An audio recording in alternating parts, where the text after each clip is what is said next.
Pues voy entonces dándoles paso a la siguiente mesa. Esta es la mesa número 2, que tiene el título Un futuro incierto del turismo rural en América Latina. Recordarles cómo va a ser la actividad y cómo se va a desarrollar la mesa.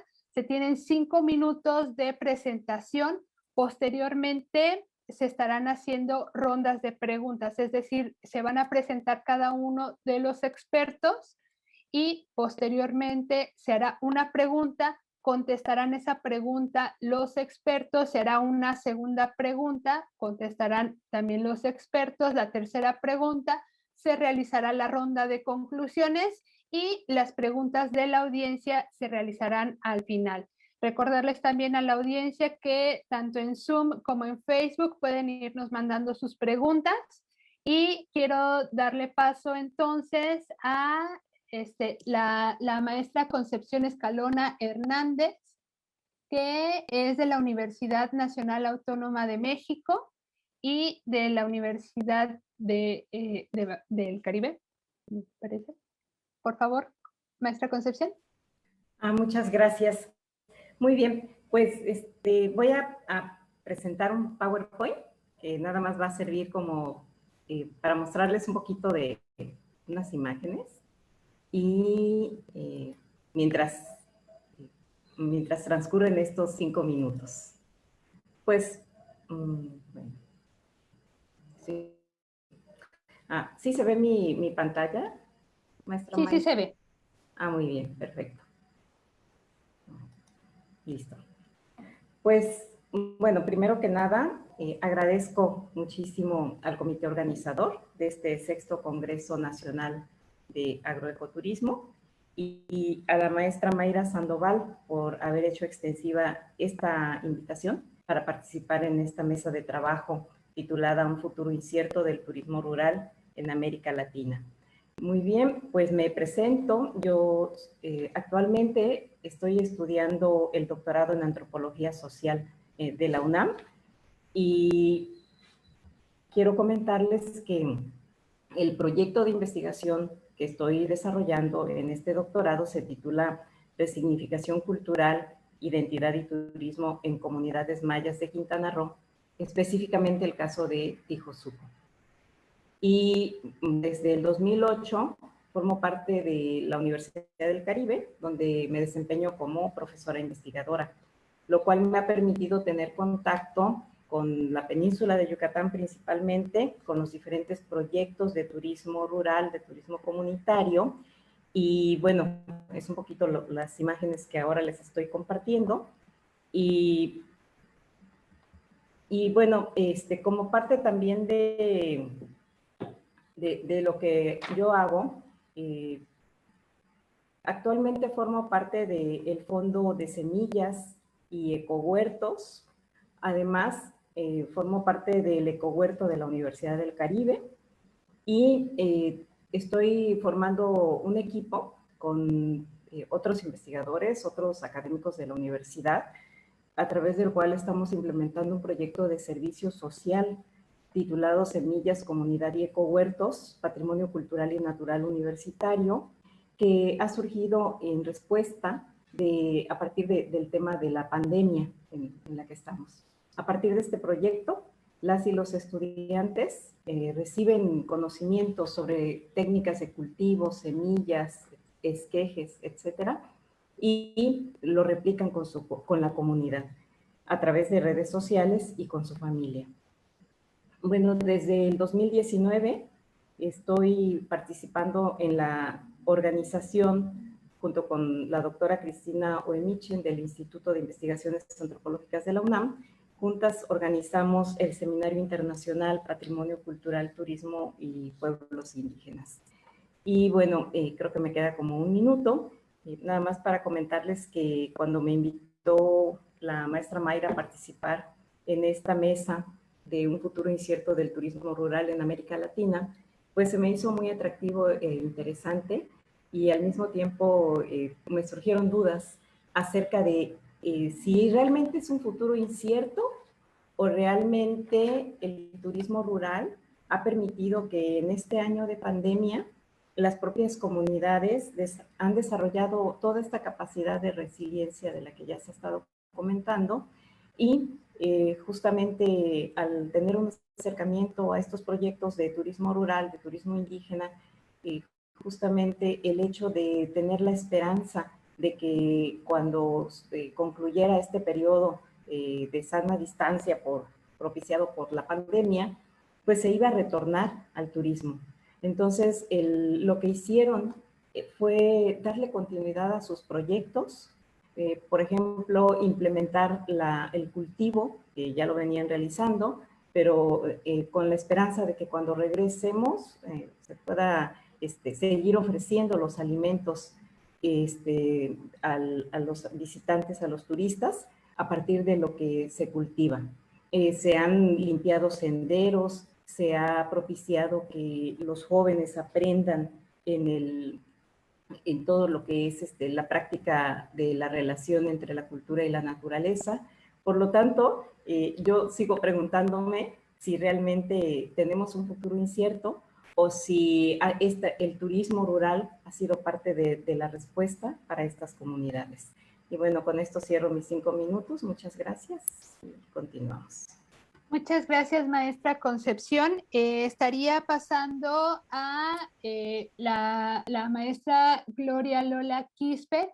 Ella es de la Universidad Nacional de Jujuy y nos estará también haciendo en 5 minutos su presentación para que demos paso a los siguientes 5, a las otras presentaciones, y posteriormente vamos a la ronda de preguntas.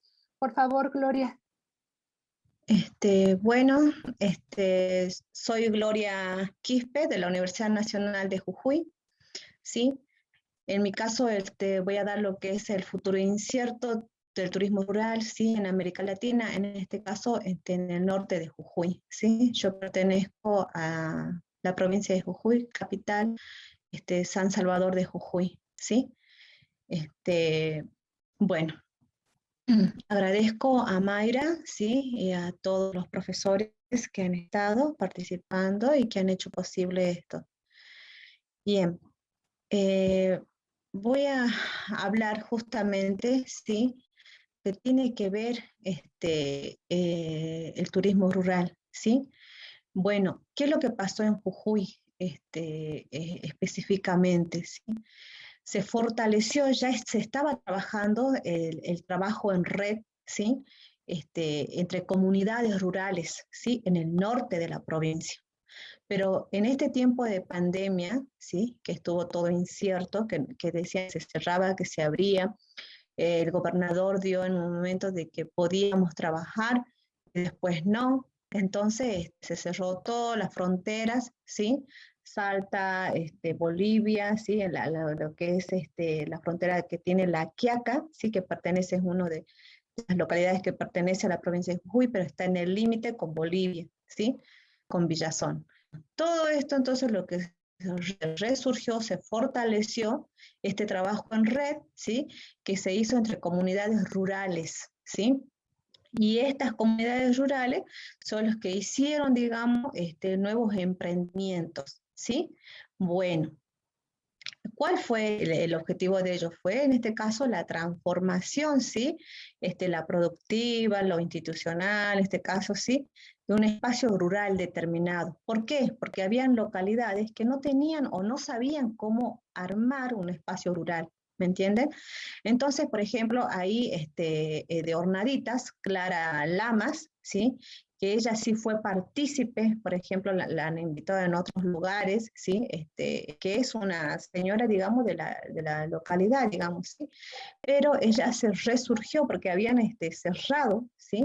Por ejemplo, el local donde ella tiene Hornaditas, porque era para ellos algo negativo respecto a cómo iban a resurgirse nuevamente. Bueno, en este espacio, sí, rural, ahí estuvo a cargo de Natalia, que es la señora en este caso que está encargada del turismo rural, sí, de la provincia de Jujuy, sí, la funcionaria, y bueno, que ella empezó a generar, digamos, estos espacios. Bien, ¿Cuál sería el desarrollo de estas actividades entre comunidades? Se han agrupado las mismas, ¿sí? Al agruparse, ellas, por ejemplo, sí han podido realizar lo siguiente. Esta foto es Alfarcito, ¿sí? Que está en este caso yendo para Susques. Es Puna, Puna, Puna, pasando las Salinas Grandes de Jujuy. Hace un frío terrible, ¿sí? Bueno, en esos lugares, ¿sí? Por ejemplo, en lo económico, ¿sí? Las actividades productivas hubo la vinculación agrocultural, la ganadería con el turismo, el proceso productivo, por ejemplo, de la agricultura, ¿sí? Ellos tuvieron que reinventarse o ver cómo hacían, ¿sí? En lo económico, ¿sí? O se agrupaban entre comunidades, ¿sí? Para poder, en este caso, respecto a la agricultura y sobresalir, ¿sí? Lo reciclable también está acá, ¿sí? En lo ambiental, en estas comunidades, lo que pasó fue, por ejemplo, el uso sostenible de los recursos naturales, la reutilización, como yo mencionaba, de la agricultura, el maíz, ¿sí? Se guarda en este caso el forraje también, ¿sí? Entonces la misma comunidad fue aprendiendo, ¿sí? ¿A qué? A reciclar, y entre ellos a ayudarse, a apoyarse, ¿sí? Por ejemplo, la venta de la harina de maíz, ¿sí? Por ejemplo, lo que pasó en Capital, en San Salvador de Jujuy, en el turismo rural, mucha gente lo que hizo es empezar a vender lo que es los productos artesanales, en este caso, por ejemplo, la venta, ay, ¿cómo se me fue la palabra? De la agricultura, ¿sí? La venta de verdura, ¿sí? Bueno, ellos en el norte tienen mucho, digamos, de esto, ¿sí? Entonces, en este caso, a ver, ¿cómo vendían los dulces, por ejemplo? Por ejemplo, allá hay una papa que le llaman oca, que es dulce, ¿sí? Pero ellos nunca pensaron en hacer en este caso como un producto artesanal, ¿sí? Y por ejemplo, ahí entonces en lo social, el turismo rural promueve la asociatividad, en este caso de la gastronomía, el tejido, ¿sí? Por ejemplo, en lo regional, la humita que tiene el lugar, ¿sí? Todas ellas de origen ancestral, ¿sí? ¿Y qué es lo que hicieron ellos, por ejemplo? Al principio, como yo decía hace rato, hubo una negación de esa apertura, ¿sí? Del turismo. Y luego ellos se adaptan a este nuevo cambio y surge, por ejemplo, esos platos nuevos, ¿sí? Como por ejemplo los dulces de oca, ¿sí? En lo cultural y educativo, sí, hay una recuperación y una conservación de los elementos del folclore. La pregunta que estaría dirigiendo, la primera pregunta que estaría dirigiendo esta mesa es si actualmente, ¿cuál es el mayor problema al que se enfrentan los países de América Latina para reactivar el turismo rural? Comenzamos con, ya que estás bueno, conectada, Gloria, si quieres comenzar, tú tienes 5 minutos para poder decirnos tu punto de vista y posteriormente pasamos con Concepción.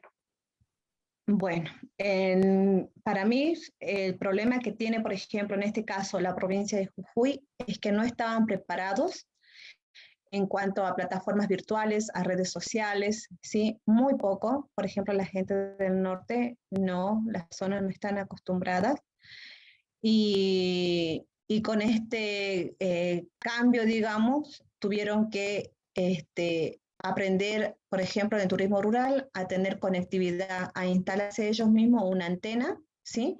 Para poder tener conectividad, porque por esos lugares, digamos, las empresas tienen que pagar para tener fibra óptica, pero en los lugares alejados no llega la señal. Entonces era tanto la señal, la conectividad para poder vender sus productos y que el gobierno, por aquí, por ejemplo, de que ellos con ARSAT tienen un convenio, entonces hasta que no se termine ese convenio, no podés vos utilizar otro tipo de medio. Eso es lo que pasó aquí, por ejemplo. Ese sería mi aporte.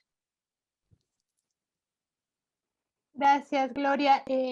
Concepción, si podrías, para la primera pregunta, tienes 5 minutos. Gracias. Sí. Ay, por favor, tú me avisas cuando ya me falte uno. Sí, adelante. Es que he estado tratando de poner mi cronómetro y se sale y etcétera. Rápidamente.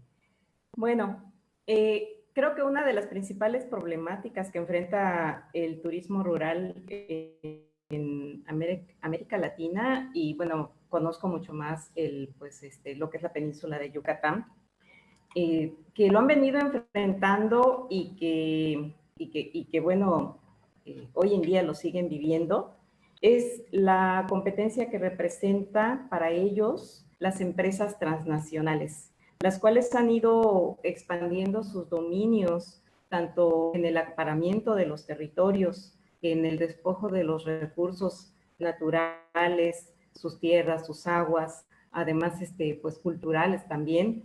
Y bueno, además, al existir estos polos turísticos tan importantes, se ha propiciado una movilidad de la población para incluirse en el ámbito laboral, lo cual pues también representa un impacto para las comunidades. Y bueno, a esto se suma también que estas empresas transnacionales incluye sus paquetes de todo incluido y bueno, captan al turismo nacional e internacional y bueno, ya es muy poco el que se traslada a las zonas rurales. Pero además de eso, día a día, estas empresas en esos proyectos, en esos paquetes de todo incluido, están incorporando, por ejemplo, la visita a comunidades rurales, la visita a cenotes que se encuentran en zonas rurales, de tal manera que, bueno, como que hay un acaparamiento muy grande. Las propias comunidades tienen esta problemática que ahora acaba de comentar la compañera Gloria. Durante el periodo de la pandemia, pues se han enfrentado, por ejemplo, al uso de las tecnologías. Ya se venían enfrentando a ello. También al acceso a las comunidades, porque si bien existen carreteras federales pues muy modernas, sin embargo ya el acceso a las zonas rurales es un poco más complejo, incluso porque no existen transportes públicos pues digamos, de calidad, como los que andaría buscando un turismo nacional o internacional, y que bueno, eso también resta la posibilidad de acceso a estas comunidades. Bueno, yo por aquí lo dejaría. Gracias. Muchas gracias, Concepción. Pasaríamos a la segunda pregunta que dirige esta mesa. La segunda pregunta es, ¿qué oportunidades y estrategias pueden ayudar a los países de América Latina para recuperar el turismo rural?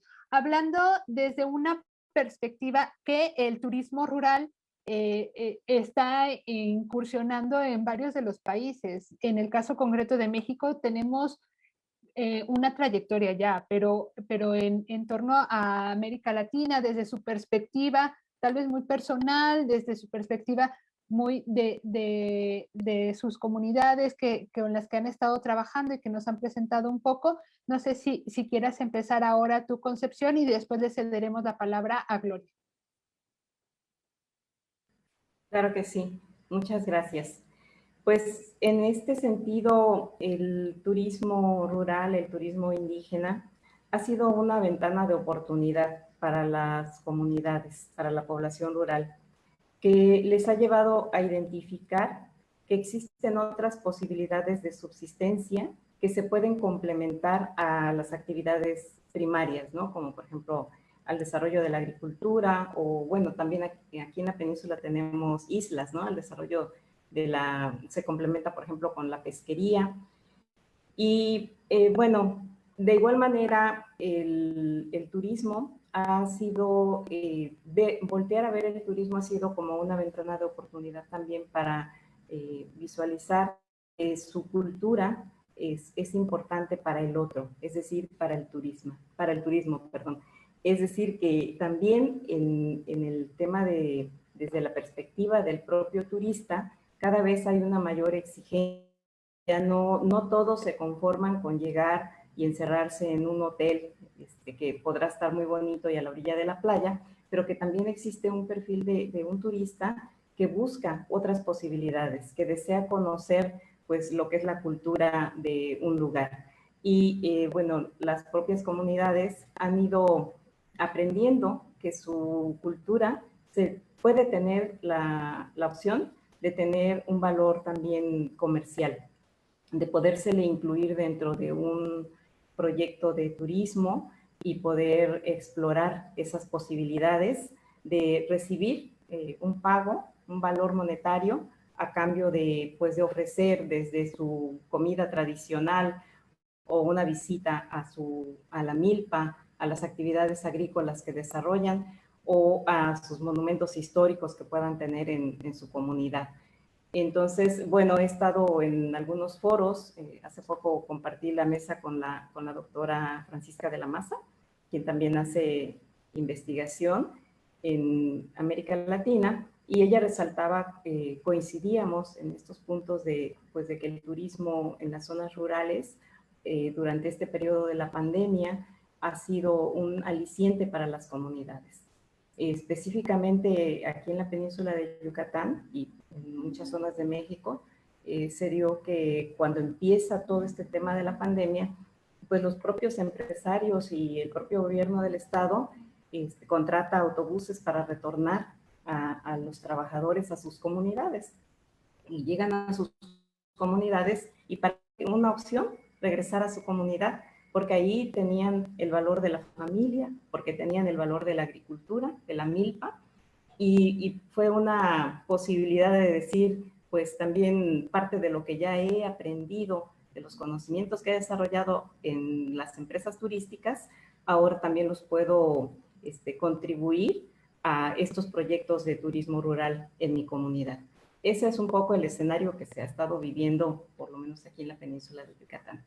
Gracias. Gracias, Concepción. Gloria, respecto a la segunda pregunta. Sí, buenas. Y bueno, respecto a la segunda pregunta, sería más que nada, como dijo la profesora Concepción. Por ejemplo, aquí en Jujuy lo que pasó es que se surgió un emprendimiento turístico que se llama Espejo Rural, o sea, se trabajó con las salinas grandes de Jujuy. Este emprendimiento, ¿sí?, estuvo a cargo también de la empresa minera, ¿sí? Pero entonces la gente tuvo que ir a buscar, o sea, renovarse, reinventarse, ¿sí? Entonces ellos empezaron a hacer talladuras, ¿sí?, de la sal para poder vender, ¿sí? Y después también la venta de diamantes, ¿sí? Diamantes, pero ¿de qué? O sea, ellos trabajaron, ¿sí? Un primer premio tuvo ese proyecto, ¿sí?, del espejo de sal. Luego, también lo que pasó, por ejemplo, en Rodero y Chorrillo, ahí hacían siempre patronales, por ejemplo, solamente en época de verano, que era de la elaboración del queso. Ahora no, ahora el pueblo se ha unido, Rodero y Chorrillo, ¿sí? Y ellos ahora hacen la elaboración de queso directamente para la venta y se vende, ¿sí? Eh, Luego, por ejemplo, en Barranca, lo que hubo es un centro de interpretación. Ese centro de interpretación hace pintura, guiado, ¿sí? Tiene la infografía del lugar rupestre, por ejemplo, estuvo a cargo de la doctora, en este caso geóloga, Alicia Fernández, ¿sí? Bueno, con esto lo que se generó, digamos, es que la población del norte, turismo rural, cree plataformas virtuales, como así también aplicaciones móviles para que el turista que vaya, por ejemplo, de Jujuy, sepa cómo llegar al lugar, porque antes no había, pero se tuvieron que renovar, o también la gente no iba a ir. Y con esto, el público, ellos estaban acostumbrados a recibir un público europeo, chino, alemán, ¿sí? No la gente lugareña de acá propia. Entonces ahora, como todo se cerró, reciben, por ejemplo, a docentes, reciben a funcionarios, ¿sí? Que optaban por ir a otros lugares.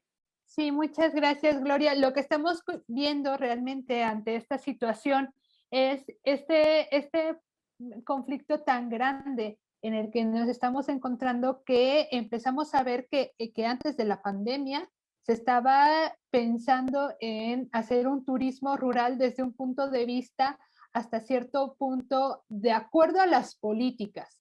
Y ese es uno de los ejes que creo que han estado relacionando bastante a esta pregunta, que se ha vuelto el turismo rural una herramienta política a conveniencia y a forma de poder trazar a las invitaciones, digamos, estar cumpliendo caprichos de ciertos políticos para poder incluir a las comunidades rurales y bueno, eso es una realidad que estamos empezando a ver ahora en América Latina. La tercera y última pregunta de esta mesa que me gustaría que comenten todo lo que ustedes consideren es cuál es el antídoto que le pondrías al turismo rural para que cambie, sobreviva o muera.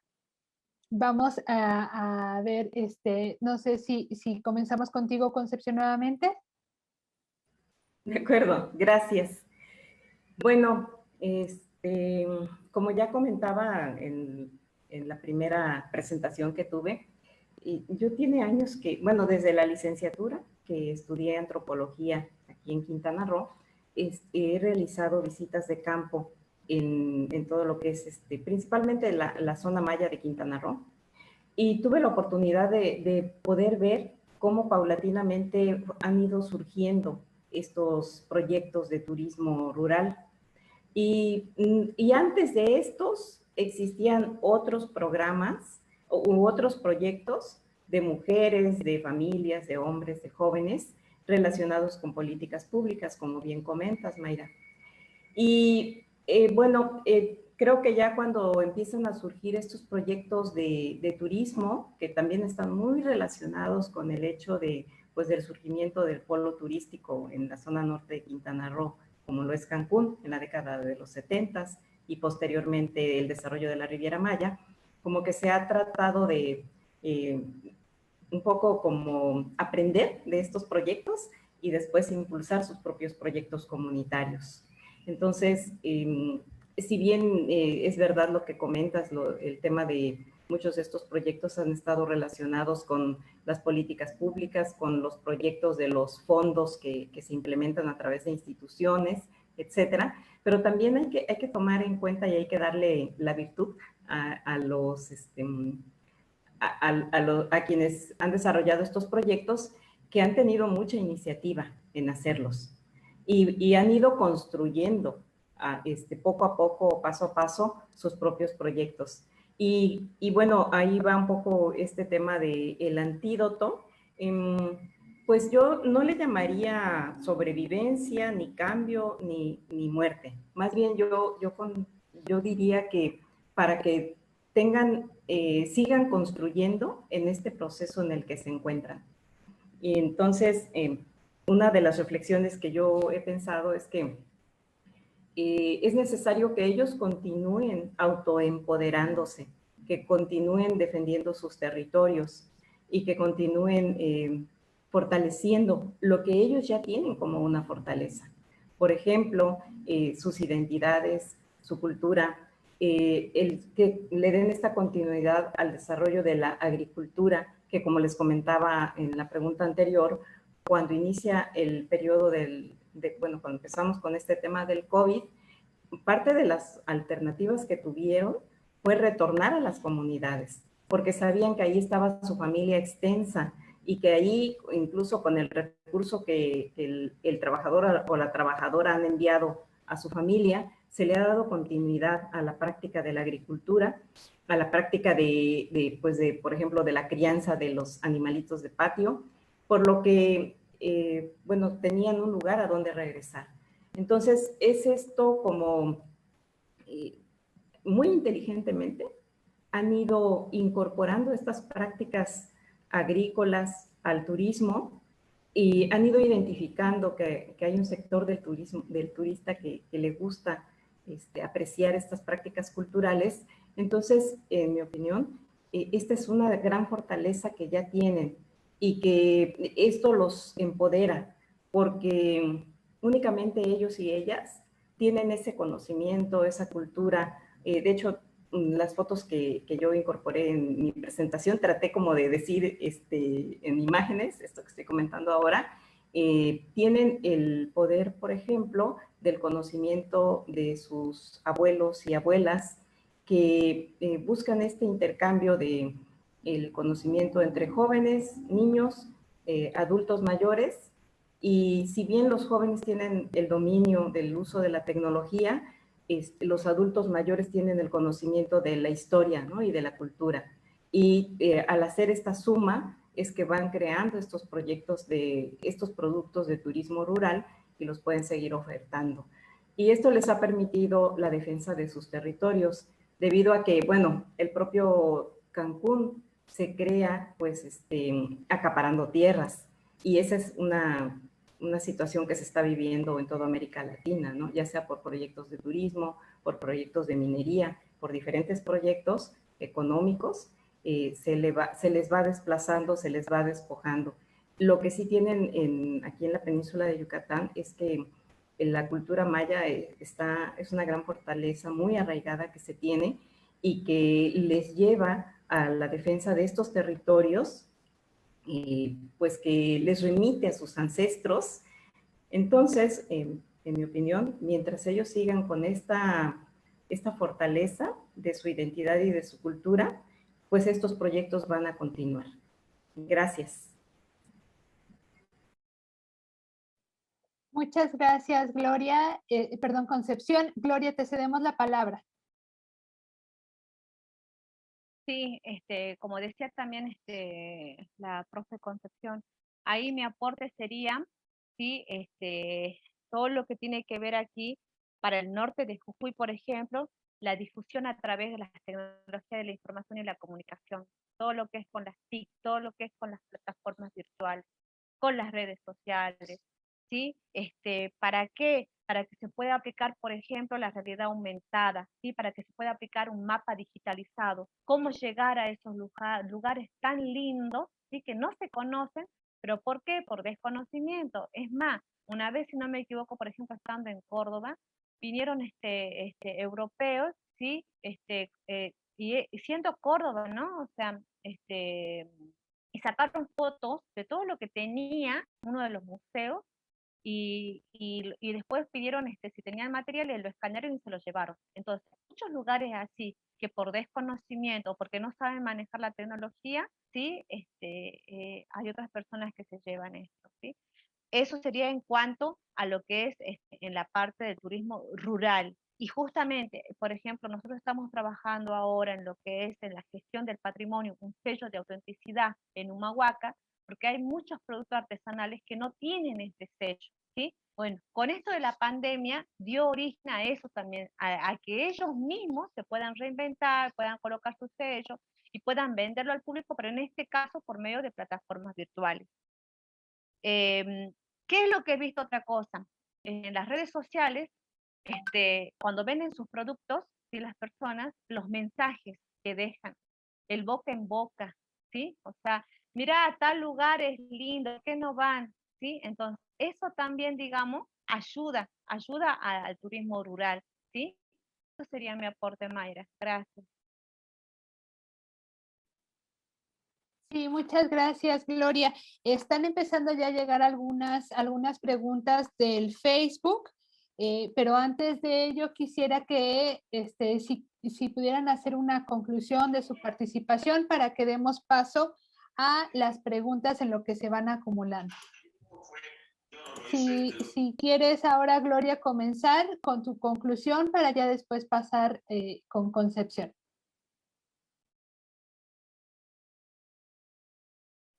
Ajá, con la conclusión de la presentación mía. Ajá, bueno. En la conclusión, lo que llegué a concluir es, por ejemplo, la relación con el turista, ¿sí? Cómo ellos estaban antes, ¿sí? Acostumbrados a recibir un público en general que no era, ¿sí? Justamente de la provincia de Jujuy. Luego, cómo el turismo rural en Jujuy, ¿sí? Por ejemplo, cómo genera un aporte en el norte, por ejemplo, en este caso ahora, ¿sí? Cómo viajan otras personas de San Salvador de Jujuy hacia el norte. Por ejemplo, máximo de días que se quedan son 15 días. No es, digamos, como los otros turistas internacionales que se quedaban un mes, ¿sí? Luego, la determinación, por ejemplo, sobre la implementación de las plataformas virtuales, que yo les decía, los videos en YouTube, que ayudan mucho, por ejemplo, al público, ¿sí? Para que pueda conocer el norte de Jujuy. Las aplicaciones móviles, ¿sí? Cómo llegar, cómo colocar los contactos en la plataforma web, ¿sí? las redes sociales, el Instagram, ¿sí? El boca en boca, por ejemplo, de la comunidad. Eso ayudó muchísimo a que ellos, digamos, pudieran de esa manera reinventarse. ¿Mm? Ese sería mi conclusión, digamos, que es lo que le hace falta a la comunidad, en este caso el turismo rural del norte. El hecho me pasó a mí, por ejemplo, en la localidad de Uquía, que es llegando a Humahuaca, ¿sí? Ahí ellos, las personas grandes no querían, por ejemplo, publicar sus productos en la página. Ay, no, porque me pueden robar el producto, cómo yo lo hago, el detalle, y nada que ver. ¿Sí? Entonces, manejar el correo electrónico, cosas básicas, y estar, por ejemplo, en contacto con lo que tiene que ver, por ejemplo, con el correo argentino, para que sus productos puedan llegar a la Patagonia, por ejemplo, ¿sí? Ese sería mi aporte, Mayra. Gracias, Gloria. Concepción, si nos das tus conclusiones. Claro, muchas gracias. Pues en esta mesa sobre un futuro incierto del turismo rural en América Latina, bueno, creo que lejos de ser un turismo incierto, más bien es un turismo que ha tenido una continuidad. Sin duda que está teniendo un gran impacto pues este proceso que estamos viviendo con el tema del COVID, la disminución de la llegada de vuelos, el cierre de países de sus fronteras, la disminución de la llegada de turismo internacional. Sin embargo, estos proyectos de turismo rural han tenido una continuidad. Desde el hecho de que aunque estaban cerradas sus puertas, de que se cerraron los museos, se cerraron los proyectos, pero siempre estuvieron vivos, estuvieron en contacto. Y algo muy importante, que ya lo había comentado, es que darse cuenta del valor que tiene su cultura, su naturaleza, el vínculo entre la naturaleza y la cultura, les ha permitido darle continuidad a esta defensa de sus territorios. Voy a poner un ejemplo. Hace un tiempo vi una publicación de una noticia donde una comunidad del centro de Quintana Roo querían nombrar como un área natural protegida una de sus zonas, ¿no? Una laguna. Y la comunidad se unió, puso un amparo y desistió a ese nombramiento. Porque lo que se ha venido dando es que cuando se hacen esas áreas naturales protegidas, pues son áreas que las comunidades dejan de tener injerencia sobre estas. Y la comunidad, pues lo que argumentó fue que ellos podían proteger, tomar medidas para proteger esa laguna sin que hubiera nombramiento de por medio, ¿no? Entonces, y claro, incluyen proyectos de turismo y que les permite, pues, tener sí recibir un recurso a cambio de un servicio, a cambio de un paseo por la laguna, pero que también les permite que ellos siguen siendo los propietarios, como ejidos, siguen siendo los propietarios de ese territorio. Bueno, una fortaleza que me parece que es digna de resaltar es estas alianzas que han hecho entre los diferentes proyectos de turismo rural en la península de Yucatán, así como también las redes de solidaridad que se han manifestado entre ellos y ellas durante este periodo. Algo que sucedió en el 2020 es que además de que estábamos con el COVID, hubo una problemática de tormentas, lluvias y huracanes en la península de Yucatán y bueno, hubo gente que perdió sus cosechas. Entonces, la gente que podía ayudar, sobre todo los líderes de los proyectos de turismo, empezaron a contactar a la población que conocen de fuera de la comunidad que podía apoyar. Y le dieron hicieron un uso de esta red, pues informales que se han venido creando a través del tiempo. Igual manera, otra de las fortalezas que tienen como proyectos es los vínculos con las instituciones educativas. Tienen vínculos con universidades tanto nacionales como internacionales. Y bueno, sin duda que habría muchos aspectos más por resaltar. yo me quedaría con esta última reflexión acerca de que mientras las propias comunidades sigan manejando sus proyectos, que no permitan que llegue alguien desde fuera a decirles qué hacer, cómo venderlo, que les concesionen su cenote, que les concesionen su selva. Mientras ellos no lo permitan, estos proyectos de turismo rural van a tener una continuidad. Muchas gracias. Gracias, Concepción. La primera pregunta que nos llega la pueden contestar si gustan las dos o si no, nada más una de las dos, no hay ningún problema. Es si la incertidumbre del turismo rural está en el turista, es decir, en la demanda, o más bien en la gestión del turismo desde la comunidad. Quien decida contestar, adelante.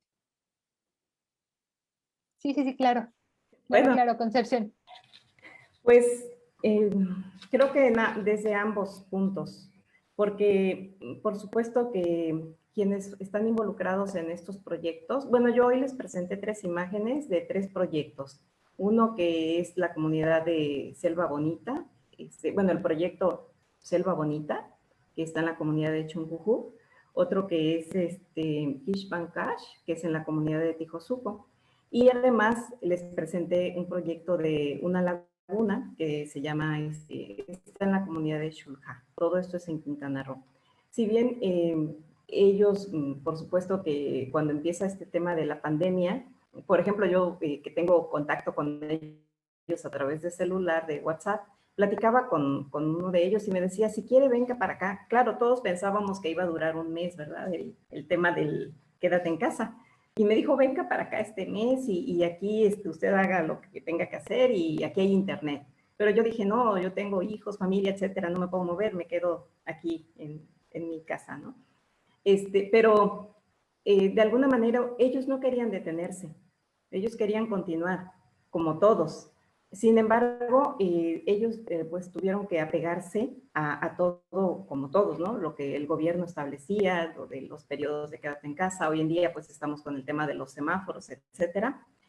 Siempre estuvieron dentro de esta incertidumbre, por supuesto, pero desde que empezó a reactivarse el turismo en la península de Yucatán, también ellos muy audazmente empezaron a reactivar sus proyectos. Por ejemplo, hoy en día, si alguien desea visitarlos, se puede hacer citas, solicitar el servicio a través de una cita, de una reserva, y ya se establece ahí el periodo en el que se va a estar y de esa manera pues se da el servicio. Ahora, por otro lado, pues también ellos sufren del impacto de este cierre de fronteras, ¿no? Por ejemplo, el turismo internacional que llegaba, pues se ha reducido bastante.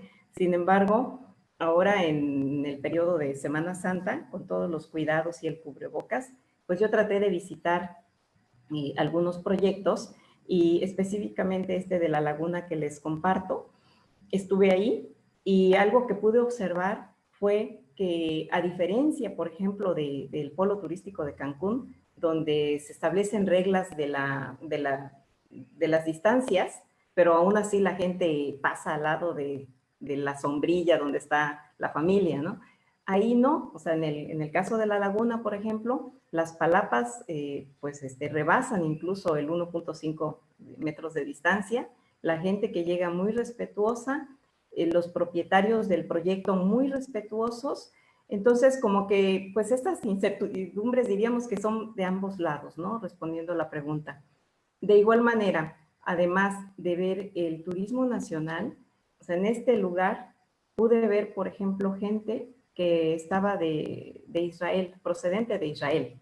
Entonces, te preguntas, ¿no? O sea, no todo está limitado a la llegada de un turismo nacional o internacional, o sea, podemos tener incluso de ambos casos, porque algo que decía la persona de Israel, que platicamos un momentito con ella, pues es que hace unos meses, cuando tuvieron oportunidad de salir de su país, lo hicieron y buscaron Quintana Roo para venir a pasar este periodo, porque se dieron cuenta que su país estaba en unas condiciones más difíciles todavía, pues que en Latinoamérica, ¿no? Pues yo por aquí dejaría mi respuesta. Gracias. Y gracias, Concepción. La segunda pregunta es cómo lograr que la comunidad reconozca el potencial que tiene y cómo integrarlos en la planeación y gestión de las actividades de turismo rural. Quien quiera, Gloria, Concepción, adelante. Sí, respecto a esa pregunta, ¿cómo lograr que dice que la comunidad reconozca el potencial que tiene? Según en un proyecto de investigación que tengo, por ejemplo, la comunidad de Uquía, ¿sí? Ellos solitos se dieron cuenta que tienen potencial, ¿sí? Mientras que comparados con otras localidades, ¿sí? Que son aledañas al lugar, por ejemplo, donde está una fundación que se llama Sasakú, ¿sí? Costó integrarlos, pero se puede, ¿sí? ¿Qué es lo que hizo entonces en esta planeación que dicen aquí, cómo sería para integrarlos, por ejemplo? ¿Sí? Ahí la señora Natalia Lamas, que es la directora de Turismo Rural, ella, digamos, está actualmente trabajando, ¿sí? Justamente en capacitación. ¿Para qué? Para poder ayudar a estas personas a armar sus propios espacios de turismo, ¿sí? En las localidades donde ellos viven, ¿sí? Así que bueno, o sea, esa sería mi respuesta. Aún así, hay lugares, ¿sí? Que aún les cuesta reconocer que ellos pueden, ¿sí? Pero con el solo hecho de reinventarse, por ejemplo, en Caspalá, Alfarcito, que son lugares muy lejanos, ¿sí? Ellos empezaron a crear, por ejemplo, su Facebook. Antes nada, ¿viste?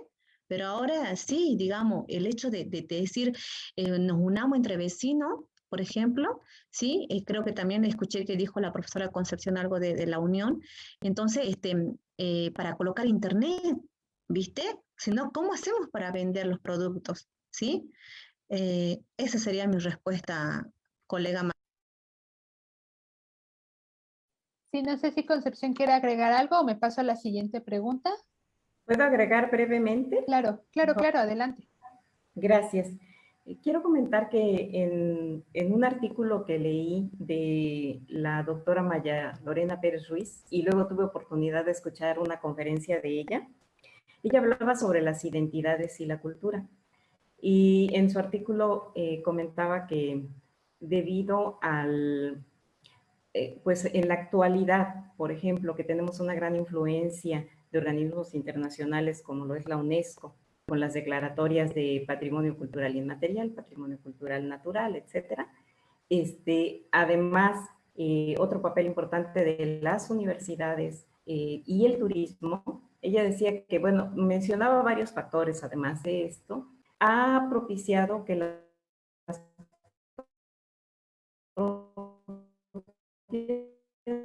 comunidades, a lo que ellos antes, pues, en la cultura maya, o el ir al cultivo del maíz, pues era porque son sus alimentos. Entonces, ella comentaba que a raíz de estas influencias que se han tenido, la propia población, como dice la compañera Gloria, han ido autorreconociendo el valor que puede tener el hablar una lengua, el tener conocimientos tradicionales, el tener una cultura, el tener estas identidades. Entonces, bueno, yo quiero sumar a estos comentarios que ellos autorreconocen su potencial, eso definitivamente, lo autorreconocen y algo muy importante también es que nadie les tiene que ir a gestionar su proyecto desde fuera. Ellos y ellas deciden qué incluir en su proyecto. Por ejemplo, hay ritualidades que consideran sagradas y bueno, de repente vemos por ahí que hay una proliferación de tomar un incensario y sahumar todo, ¿no? Porque supuestamente los mayas así lo hacen. Y bueno, ahí sí, si vamos y entrevistamos al MEN o a un aprendiz de MEN, nos van a explicar por qué se lleva a cabo, por ejemplo, este ritual de hacer una purificación, una limpieza con el copal. Pero hay todo un significado. Sin embargo, pues cuando llega el turista, pues lo único que ve pues es hacia los 4 puntos cardinales, el ofrecimiento del humo, ¿no? Pero ¿qué hay detrás de? O sea, tiene todo un significado. Y eso, por ejemplo, no se incluye en el paquete turístico. Solamente si como antropólogos, por ejemplo, vamos, o alguien que está muy interesado en la cultura y entablas una conversación, te vas a enterar de los significados que tiene esa práctica cultural, por ejemplo. Entonces, bueno, respondiendo la pregunta, en realidad no es tanto que alguien desde fuera los vaya a integrar. Ellos y ellas se están integrando solos, se están organizando, están decidiendo qué elementos de su cultura desean integrar como parte de un proyecto de turismo. Ahora, sí hay un acompañamiento de instituciones.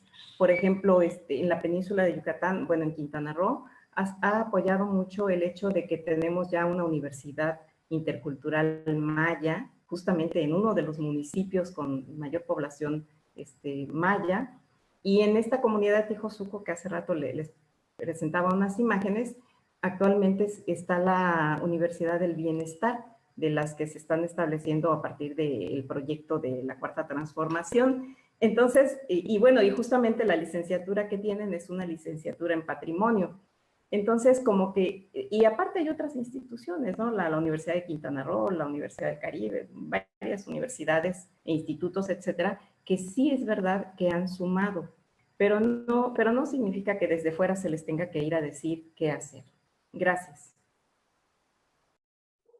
Gracias, Concepción. Otra pregunta que nos ha llegado es, ¿cuál puede ser la opción para integrar a los países de América Latina por medio del turismo?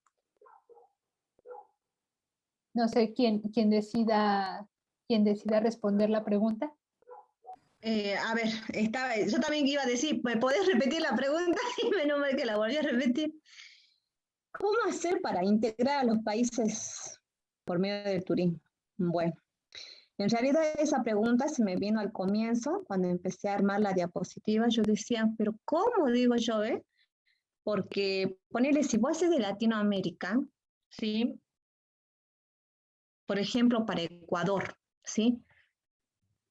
¿Cómo haríamos? O sea, de integrar yo creo que se puede, pero ahora todos están preparados para ese cambio, todos quieren hacerlo. ¿Por qué digo esto, no? De las preguntas, porque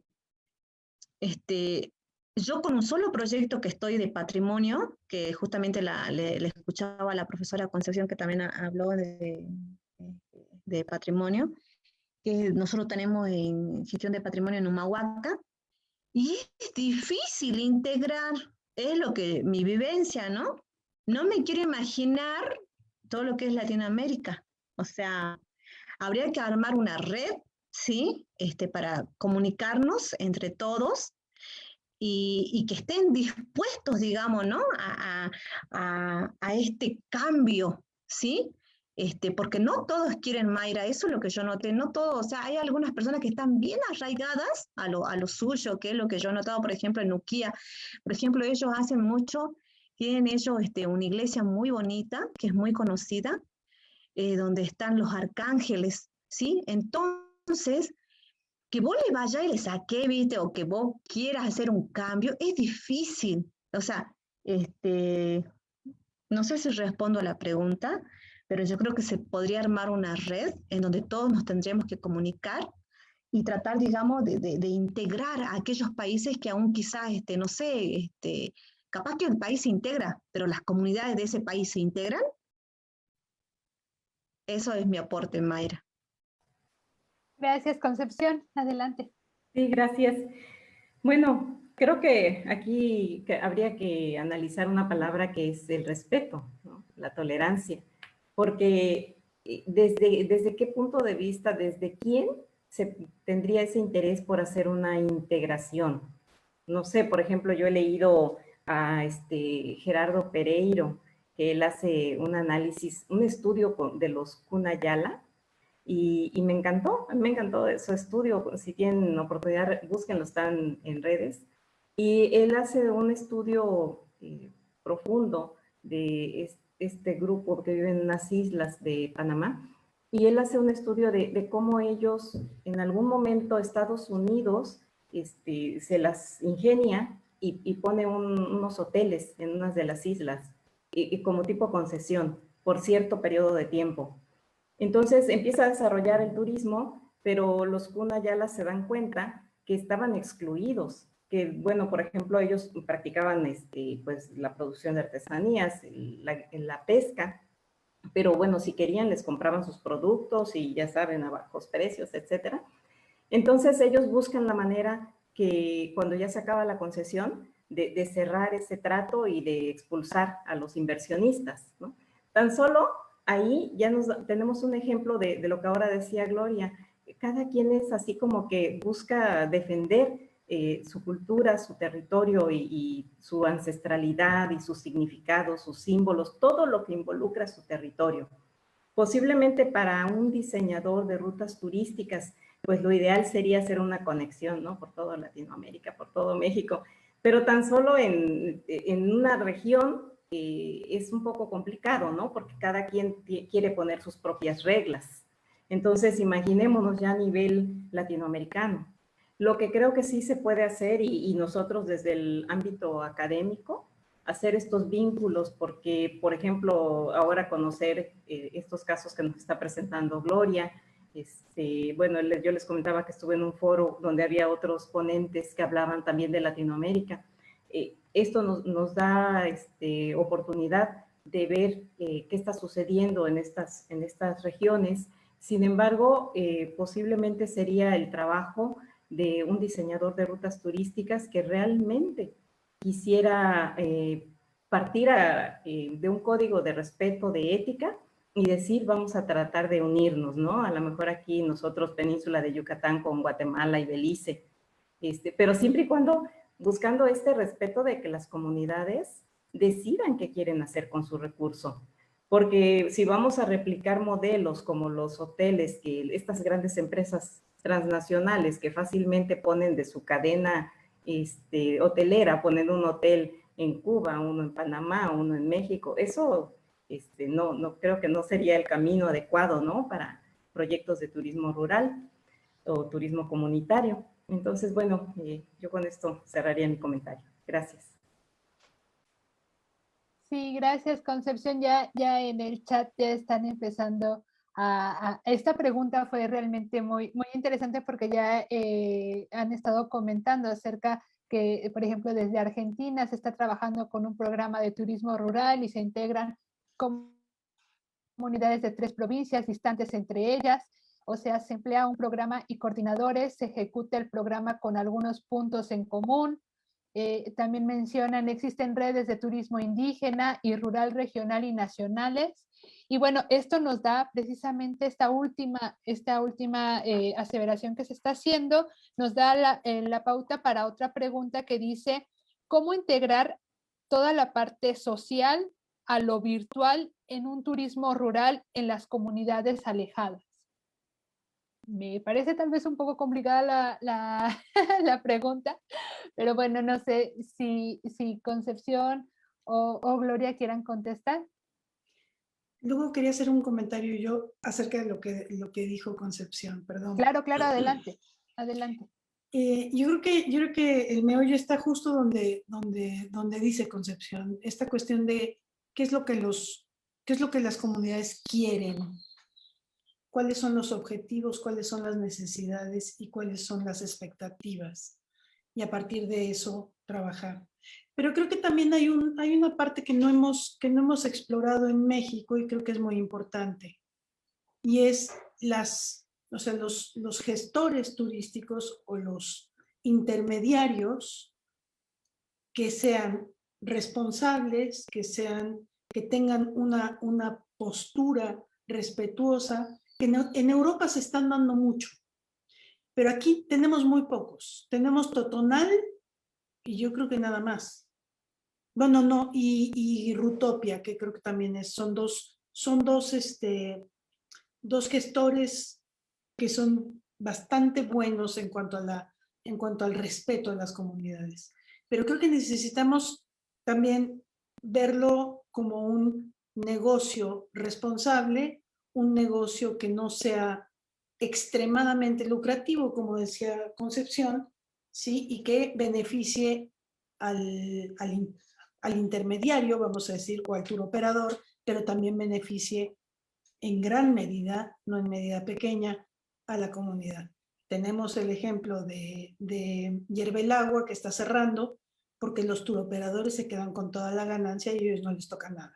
Entonces, necesitamos una serie de negocios que son pequeños, muy probablemente, pero que sean, o sea, que no pretenden un lucro absurdo, ¿sí? Y que sean conscientes, éticos, solidarios y, y empáticos con quien les está dando su propio territorio, su propio patrimonio para obtener un beneficio. Y eso es lo que no entendemos en el turismo también, que hasta el gran hotel que está instalado en Cancún está haciendo uso de nuestro patrimonio natural y de nuestro patrimonio cultural para enriquecerse, sin dar absolutamente nada a cambio. Aquí se van a espantar muchos, pero así es. Bueno, nada más para cerrar esta última pregunta, el doctor Melchor comenta que también existe redes de investigación en el tema muy interesantes y en todo se trabaja sobre turismo de naturaleza y la sustentabilidad. La empresa o la asociación es redes. Le doy la palabra a Concepción, adelante. Muchas gracias. Para contestar la última pregunta, voy a ver si la anoté, a ver si es correcto. ¿Cómo se vincularía el aspecto social, virtual y el turismo rural y las comunidades? ¿Es correcto? Sí. Bueno, creo que esto ya se está haciendo en muchas de las comunidades. Por ejemplo, varias de estas, bueno, voy a hablar de un caso en específico. La comunidad de Selva, el proyecto Quixpancash o Selva Bonita, que se ubica en Chuncujuc, les mostré unas de las imágenes. Hoy en día, ellos ya tienen certificaciones, tienen guías certificados, han logrado hacer este vínculo con lo virtual. Ha sido complicado, no es fácil, pero han tenido, ya han creado su proyecto en el que ya tienen una visión, una misión, etcétera. Quiero comentar que ellos han recibido mucho apoyo, se han aliado bastante con instituciones educativas, incluso con universidades extranjeras. Han recibido, por ejemplo, visitantes extranjeros de España, de diferentes países, que los reciben como tipo becarios. Entonces es como un tipo de turismo casi de un intercambio, ¿no? De que les ayudan a construir su proyecto, a mejorar sus ideas que ya tienen, a cambio pues del hospedaje. Y bueno, ese es por dar un ejemplo. En el caso de Tijosuco, hoy en día hay entre 3 y 4 proyectos. Igual, en redes sociales se encuentran, ya tienen una visión, una misión, ya incorporan en su propio lenguaje, por ejemplo, los términos de patrimonio cultural y natural, la defensa de su identidad. Eso no lo teníamos hace 5 o 10 años. Está siendo así como que en este momento, además, impulsado también por el tema de la pandemia, pues que ha sido necesario, lo que ya conocían del uso de estos recursos virtuales, ha sido necesario perfeccionarlo, ¿no? Entonces, si bien ellos ya tenían su página de Facebook, por ejemplo, pero pues se han implementado, se han aplicado a utilizar mucho más estas aplicaciones. Entonces, creo que sí se está logrando, aunque también no en todas las comunidades. O sea, hay zonas donde es muy difícil que llegue el internet, por ejemplo, y aunque pues lo quieran hacer, no es tan fácil. Aún así, con estas alianzas que han tenido, con estas redes de las que forman parte, redes nacionales de turismo indígena, por ejemplo, se dan promoción entre los diferentes proyectos. Entonces, creo que sí se está logrando hacer esta vinculación entre lo social, lo virtual y el turismo rural. Gracias. Sí, gracias, bueno, perdón. Perdón. Algo de lo social, que creo que se me está haciendo falta comentar, es que yo hace un momento comentaba acerca del valor de la cultura y de sus identidades. En estos espacios virtuales se están permitiendo de alguna manera incorporar los diferentes, parte de sus rituales, parte de lo que para ellos es sagrado, se han estado permitiendo incorporar de alguna manera, no sé, por ejemplo, una danza, ¿no? Una danza que para ellos ha sido tradicional por ejemplo, del 25 de diciembre, ¿no? Ah, bueno, pues yo ahora el año pasado estuve viendo a través del Facebook esa danza, ¿no? Pero es, de alguna manera, nos ha, como que el tema de la pandemia, el ya no tener la posibilidad por un año de recibir los visitantes en la propia comunidad, como que los ha impulsado a decir, bueno, vamos a implementar, a usar esta herramienta del Internet y vamos a dar a conocer lo que de por sí nosotros ya hemos estado incorporando en nuestros proyectos de turismo. Listo, ahora sí, gracias. Sí, gracias, Concepción.